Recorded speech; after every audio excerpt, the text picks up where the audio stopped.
A man who shows his desire too quickly is already disarmed. He doesn't see it, but the instant he exposes what he wants, he gives away leverage. In the eyes of a true strategist, he loses his danger. Machiavelli understood this long ago. The more you reveal your ambitions, the easier you are to control. People don't strike at mystery, they strike at hunger. And once they see your hunger, they know how to bait you, stall you, distract you, or destroy you. Desire, when revealed, is a weapon against you. Desire, when concealed, is a weapon for you. This is the essence of cold ambition, not to kill desire, but to cover it in stillness, indifference, and shadow. Because in a world where everyone chases loudly, the man who appears to chase nothing while secretly building everything is the one no one expects, and that is the man who wins. A predictable man is always a controllable man. Tell someone you want power, and they will either compete or block you. Tell someone you want a woman, and she will test, withhold, or manipulate. Tell someone you crave status, and they will dangle it before you like a bone, before a starving dog. This isn't paranoia, it's pattern. Desire leads to exposure. Exposure leads to attack. Look around. The men who are ghosted, mocked, manipulated, or discarded are always the ones who revealed their hand too early. They say, "I really like you. This job means everything. All I want is some respect." They think it's honesty, but it's weakness in disguise, because now the other side knows exactly where to strike. That becomes the lever used to move them. The fool shows desire and calls it honesty. The strategist cloaks desire and calls it power. You've been told that wanting badly enough makes the universe help you. You've been told that showing your desires makes you brave, authentic, inspiring. But Machiavelli would call it suicidal. The world doesn't reward want, it rewards indifference. The man who doesn't need can walk away, cannot be bribed, never begs, and cannot be threatened. He keeps his negotiation power. Compare the man who walks into a room seeking approval with the man who walks in, as if he already carries something invisible no one else can touch. Who do people notice? Who do they chase? Who gets envied, copied, hated? It's the man who asks for nothing but ends up with everything, because his silence makes others imagine. His calm makes them restless. His ambition, cloaked in stillness, makes him seem dangerous. Read that again. Every time you reveal what matters to you, you hand the world the script for your downfall. Speak of love, and they test your need. Speak of power, and they slow your rise. Speak of revenge, and they lure you into emotional traps. Speak of attention, and they give it only to take it away once you're addicted. That is why cold ambition is deadly. You don't erase desire, you simply never display it. You move with quiet certainty. You act with calm precision. You build in darkness and let others wonder what they hear behind the walls. The more unanswered questions they have about you, the more control you hold. The moment you explain, confess, or show emotion, you collapse. You become a map, and people love tearing maps apart. Most men live in cages built by their own words. They told friends their goals, now they're trapped by expectation. They told their boss they'd do anything, now they're exploited. They told her, "You're all I think about," now she's bored. Machiavelli wrote, "It is not necessary that a prince possess all virtues, but it is necessary that he appear to." The same law applies here. You don't need to be free of desire. You just need to appear indifferent, because then your moves are unpredictable. And unpredictability is the sharpest weapon. When people cannot read you, they hesitate, overanalyze, assume, and project. In that storm, you move untouched, steady in your rhythm. That is the quiet power of cold ambition. The man who endlessly talks about his plans, dreams, or struggles believes he is connecting. He is not. He is exposing himself to people who may not value him and begins craving their validation. This is the emotional slavery Machiavelli warned against. Instead, speak less, plan more, smile when they ask, but never answer fully. Let your moves seem casual, never desperate.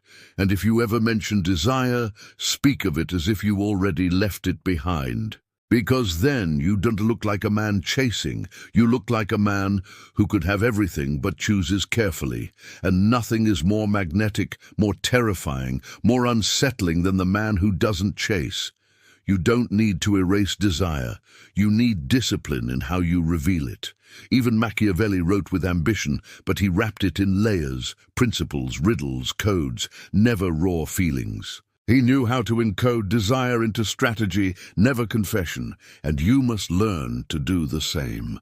Your desires should live like fire behind glass, seen only by you, unseen by them, burning, sharp, focused and dangerous, but never out of control. Because the man who feels more than he reveals will always overpower the man who reveals more than he feels. That is the Machiavellian paradox. You can have everything, but only if you appear to need nothing. And the moment they see you want it, you have already lost it. Desire itself is not weakness, but exposed desire is. Because the world is never neutral. It does not say, he wants this, let's help him get it. It says, he wants this. Let's see what he'll sacrifice for it. And from that moment you stop being a player. You become a pawn, you become movable. This is what Machiavelli meant when he warned rulers never to place themselves in the hands of others. Because once someone knows what you want, they don't have to defeat you directly. They only have to make you chase. Let that sink in. Most people are not destroyed by enemies. They are controlled by invisible strings. Desire revealed too early, too emotionally, too loudly. The instant you voice your craving, whether for power, sex, revenge, or validation, you hand the world a lever. And what happens when the wrong hands grip that lever? They begin pulling. A woman teases, withholds, and plays games because she knows you're hooked. A boss delays your promotion because he knows you fear walking away. A false friend keeps you close because he knows you crave belonging. In each case, you gave them control, not by asking, but by exposing your hunger. Machiavelli's cold ambition strategy flips this completely. Instead of chasing, you become the chase. Instead of declaring, you imply. Instead of revealing, you distort. People sense movement but not motive. They see energy but not direction. And in that uncertainty, you become immune to manipulation. Society teaches you to be honest, to speak your truth, to be vulnerable. But Machiavelli would ask, to whom? And for what purpose? Because here is the real truth. Most men who speak their truth are just broadcasting their weaknesses. They think it makes them authentic. But in Machiavellian terms, it makes them transparent. The moment you say, I just want respect, I really want love, all I want is success, you think you're being open. In reality, you are handing people the manual on how to control you. The cold ambition strategy insists, never give them the blueprint to your inner world. Make them guess, make them assume, make them miscalculate. Because when no one knows what you want, no one knows how to block you, and even better, no one knows how to use you. One of the harshest truths of human nature is this: people admire the man who rises without looking desperate for it. Expressed desire looks like thirst. Hidden desire looks like destiny, and this is where the Machiavellian gains his advantage. He doesn't beg, I've been working so hard, I'm trying to succeed. He doesn't plead, please notice what I've built. He lets results speak softly. He lets whispers do the bragging. He lets others wonder, how is he pulling this off without ever seeming to try? And that sparks something stronger than admiration, envy. Because envy doesn't target the man who works hard, it targets the man who wins without visible effort. When you make power look casual, you create psychological gravity. People orbit you, they adjust to you. They obsess over how you win when they never even saw you start. There is nothing more dangerous than a man with a goal who never looks like he needs to reach it. That is cold ambition. It is the man who loses something vital and doesn't flinch, who is rejected and doesn't break stride, who misses an opportunity and simply replaces it while others spiral, complain, and over-explain. He recalibrates. That silence, that composure, it terrifies people because it shows you cannot be moved by outcomes. And that proves you are guided by strategy, not emotion. That is when people stop treating you like a man with ambition and begin treating you like a man with a plan. Machiavelli understood this. Cold men rise higher, not because they feel less, but because they show less. When you reveal too much, you enslave yourself to feedback. You say what you want and they laugh. Suddenly, you doubt yourself. You reveal your vision and they question it. And already, they own the strings. Now, you're defending it. You confess your ambition, and they begin to undermine it, slowly, mockingly, all under the mask of encouragement. You think it's bravery, but what you're really doing is putting your ambition up for public auction, letting others bid on it, doubt it, twist it, and reshape it. The Machiavellian never plays that game. He keeps his vision locked in silence. He acts, executes, builds, and by the time the world realizes what he was after, it's already accomplished. No friction, no resistance, no exposure. That is the true power move, building quietly in a world addicted to attention. When you reveal nothing, people are forced to assume everything, and that is your edge. Let them think you're uninterested. Let them think you're drifting. Let them think you're unmotivated. Let them think you don't care. While they assume, you move. Their misreading of you becomes your armor. Their ego misleads them. Their underestimation becomes your invisibility cloak. This is chess while they're still playing checkers, unaware you're 10 moves ahead. Desire expressed turns into performance. Desire suppressed transforms into strategy. Machiavelli understood detachment not because he lacked emotion, but because he refused to be ruled by it. The modern world wants you loud, impulsive, exposed, so it can track your steps, package your ambition, and sell your dreams back to you. But cold ambition dismantles that design, because if they cannot see your desire, they cannot copy it, they cannot block it, they cannot kill it. They can only fear what you are silently becoming. And that fear is the sound of power shifting, not to the loudest voice in the room, but to the quiet figure who stopped talking and started building in the dark. When a man speaks of desire, the world listens not with admiration, but with calculation. They don't think how noble. They think, how can this be used? The instant desire leaves your lips, it no longer belongs to you. It becomes a target. It becomes a lever. And in that moment, you are no longer the architect of your ambition. You are its hostage. Machiavelli knew this with surgical precision. He warned rulers never to reveal their true aims, not out of dishonesty, but out of survival. People don't fear your ambition. They fear the shadows around it. Hidden motives make movements feared. Revealed motives make movements tracked. And once you're tracked, you're countered. Your rise becomes contested, messy. The man who loudly declares his desires becomes the center of every scheme. You say, I need this job. I want respect. She's the one I want.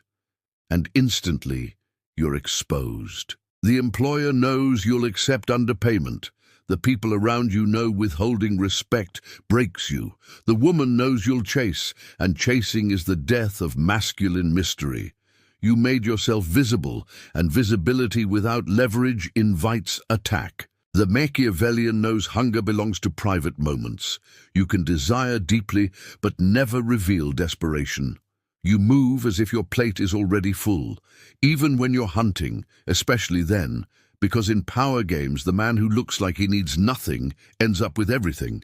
The modern world rewards emotional display, but emotional display is a luxury for men who aren't playing for power. Most men speak endlessly about dreams, struggles, plans, passions. They believe words make them solid, but in truth, words make them thin. Each confession hands others the vocabulary to undermine you. Each disclosure opens the door to mockery disguised as support. Each revelation invites resistance from those threatened by your climb. That is why cold ambition rests on a single principle. Don't declare, execute. The cold man doesn't update, he doesn't broadcast, he doesn't justify his distance or ask for patience. He doesn't explain his focus, he simply moves, quietly, aggressively, deliberately. And when the outcome arrives, it speaks louder than any declaration, while the rest are still talking. Mystery terrifies not because it hides weakness, but because it forces others to imagine strength. The moment you announce what you want, they categorize you. Oh, he wants that, he's like everyone else. But when you say nothing, they guess, they assume, and their assumptions create the fear that fuels your control. They obsess. Is he planning to leave this job? Is he secretly seeing someone? Is he working on something bigger than all of us? And in their guessing, they hand you power because their imagination becomes your stage. Their overthinking becomes your shield. You don't need to manipulate them directly. You only need to stay unreadable. That alone is enough to unsettle the average person, because what cannot be defined cannot be dismissed. In every environment, there is a hidden system of rewards. At work, enthusiasm earns approval. In dating, showing interest earns attention. In friendship, availability earns affection. But Machiavelli would say, the one who breaks the system rules it. When you remain neutral while others beg, stay silent while others overshare, walk away while others grovel, you rewrite the rules of the game. You stop chasing the reward, and instead, you become the reward. They whisper, why doesn't he try harder? Why doesn't he chase? Why doesn't he need us? That's when desire reverses. Suddenly they want you, and once they want you, they justify your power. They excuse it. They surrender to it because your indifference makes you rare. You must treat your words like weapons, not to sound mysterious, but to keep leverage. Before you say, I want that promotion, I like you, I'm building something big. Pause and ask, will saying this strengthen my hand or weaken it? Because once you reveal that you're waiting, hoping, yearning, you surrender your position. You are exposed. You're now playing by their rules. But if you can stay cold, silent, deliberate, letting your actions speak, you don't just protect control, you multiply it. Because what remains unsaid is harder to fight. What stays hidden is harder to sabotage. What's locked inside lingers like a shadow. Look at the truly powerful. They don't explain why they're absent. They don't justify their choices. They don't argue their focus. They don't broadcast their goals. They walk as if the world owes them nothing. That is power, because the moment you stop explaining, others start inventing explanations. They fill the silence with their own stories, and in every one of those stories, you are central. They may love you, they may resent you, but they cannot dismiss you. Mystery binds their attention. This is not about becoming stone, it's about becoming a fortress. You can burn with hunger, ache with ambition, yearn for transformation, but it must stay within, because the man who contains desire owns it, and the man who owns it becomes unstoppable. Let your actions whisper, let your presence hint, let your silence provoke. Because in a world addicted to noise, the cold, quiet, relentless man becomes a myth. And Machiavelli would tell you, a myth cannot be used, cannot be trapped, cannot be conquered. It can only be feared, followed, and spoken of in whispers by those who still don't understand what you're after. Desire makes you human, but expressed desire makes you weak. Because once the world knows what you want, it knows how to leash you. Power, as Machiavelli made clear, belongs not to those who chase it, but to those who move as if they already hold it. You may still crave the job, the woman, the fortune, the vengeance. But the moment you show it, the balance flips. You stop shaping events, you wait for them. That is the essence of cold ambition, to want in silence, to build without noise, to rise without announcement, and to let the world feel your fire without ever seeing its flames. If they know what you love, they know what you dread losing. And if they know what you dread losing, they hold your chain. You tell her, "I can't live without you." Now she knows leaving destroys you. You tell your boss, "I'll do anything for this promotion." Now he knows overworking you costs him nothing. You tell the world, "This dream is everything." Now they know exactly what to mock, delay, sabotage, or exploit. Even family, even friends do this unconsciously. Not out of hatred, but because your exposed ambition triggers their comparisons. And comparison breeds resistance. They pull you back not because you are wrong, but because you reveal too much. This is why Machiavelli urged leaders to bury their intentions, not just from rivals, but from everyone. Because people betray not out of cruelty, but out of weakness. And your vulnerability becomes the pressure point their insecurity eventually strikes.